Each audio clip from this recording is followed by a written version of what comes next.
नमस्ते बच्चों, मैं नीता आर्य, हिंदी अध्यापिका फ्रॉम सूरज स्कूल महेंद्रगढ़। आज मैं आपको करवाऊंगी कविता सेकंड, दूसरी वाक। इसके कवि है लद्यत। लद्यत जी का जन्म सन 1320 ईस्वी में हुआ था। इसके बारे में कुछ प्रमाणिक जानकारी नहीं मिलती। इनका जन्म कश्मीर के पामपोर जिले में सिमपुरा गांव में हुआ था। और इनका नाम, अन्य नाम भी है इनके लला, लल योगेश्वरी, ठीक है, इन अन्य नामों से भी इनको जाना जाता है। लद्यत जी का कश्मीरी वातावरण से काफ़ी जुड़ाव रहा। इन्होंने कश्मीरी भाषा में कश्मीरी लोगों से, कश्मीरी समाज से संबंधित लिखा, इसलिए आज भी इनको कश्मीर में याद किया जाता है।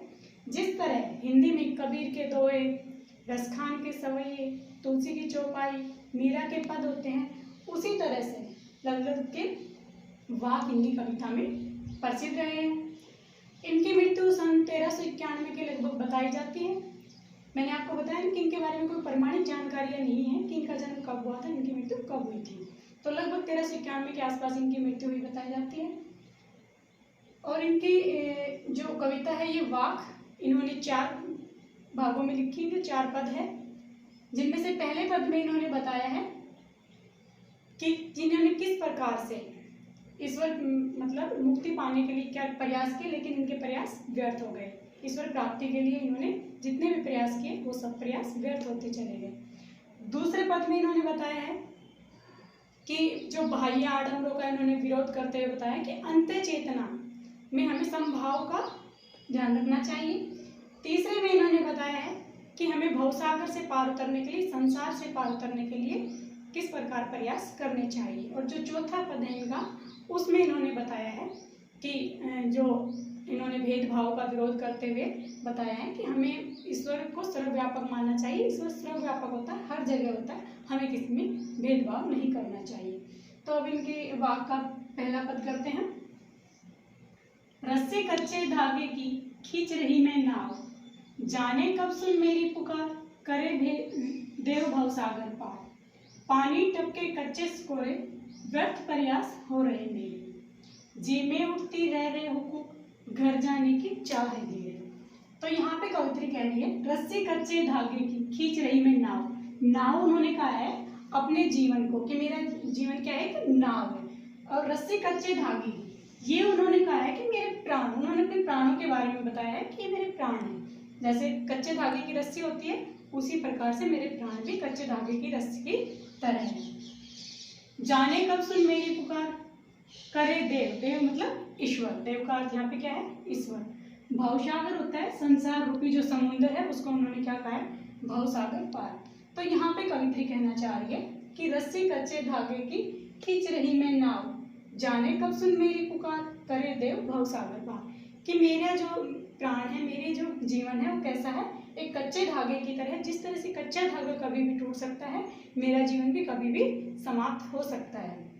जाने कब सुन मेरी पुकार, करे देव भवसागर पार। कि पता नहीं परमात्मा मेरी प्रार्थना कब सुनेगा, मुझे कब इस संसार रूपी समुद्र से पार उतारेगा, मतलब इस संसार से मुझे छुटकारा दिलवाएगा, यानी कि मुझे मुक्ति दिलवाएगा। ठीक है, यहाँ पे वो भगवान से प्रार्थना कर रही है कि मुझे आप इस संसार रूपी समुद्र से पार उतार दीजिए, संसार रूप से मुझे मुक्ति दिला दीजिए।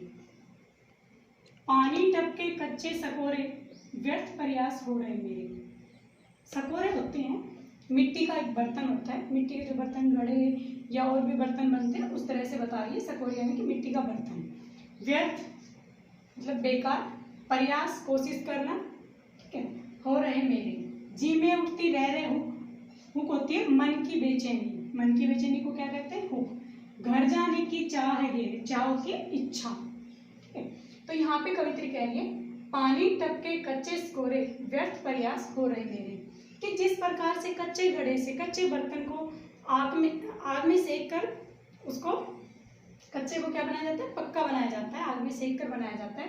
तो कच्चा जो बर्तन होता है उससे पानी टपकता रहता है, अगर उसमें हम पानी डालेंगे तो पानी टपकेगा। तो वहाँ पे कवित्री कह रही है कि जिस प्रकार से कच्चे बर्तन में से पानी टपकता है, व्यर्थ प्रयास हो रहे मेरे। कि मैं इस संसार में जो भी क्रियाकलाप कर रही, जो भी अच्छे कर्म कर रही हूँ, वो सब मेरे क्या होते जा रहे हैं, व्यर्थ मतलब बेकार होते जा रहे हैं। मेरी सारी कोशिश बेकार हो रही है इस संसार से मुक्ति पाने की। जैसे पानी, कच्चे कच्चे बर्तन से पानी टपकता है, उसी प्रकार से जो मेरी कोशिश है, प्रयास है इस संसार से मुक्ति पाने की, वो भी उस घड़े की तरह मतलब बेकार होते जा रहे हैं, काम नहीं कर रहे हैं। जी में उठती रह रहे हुकूक, घर जाने की चाह है मेरे। तो कवित्री इस तरह प्रयास कर करके, अच्छे कर्म करके और मतलब संसार से मुक्ति पाने के लिए जितने भी क्रियाकलाप किए, उसने जितने भी क्रियाकर्म किए, वो सब उसके व्यर्थ जा रहे थे। तो इस तरह वो दुखी हो जाती है, और दुखी होकर वो कहती है कि जी में उठती रह रहे हुकूक, कि मेरे मन में बार बार एक बात उठ रही है, एक इच्छा उठ रही है, घर जाने की चाह है मेरे मन में एक इच्छा उठ रही है, एक चाह उठ रही है घर जाने की, यानी कि ईश्वर के पास। घर जाने का तात्पर्य यहाँ पे ईश्वर के पास। तो वो कह रही है कि मेरे मन में ऐसी इच्छा उठ रही है कि मैं बिल्कुल ही यहाँ पर मतलब दुखी हो गई हूँ, इतने प्रयास कर चुकी हूँ, अब मेरा मन कर रहा है कि मैं इस संसार को छोड़कर ईश्वर के पास चली जाऊँ, ईश्वर के घर चली जाऊँ। ठीक है बच्चों, आगे के पद अगली वीडियो में करेंगे।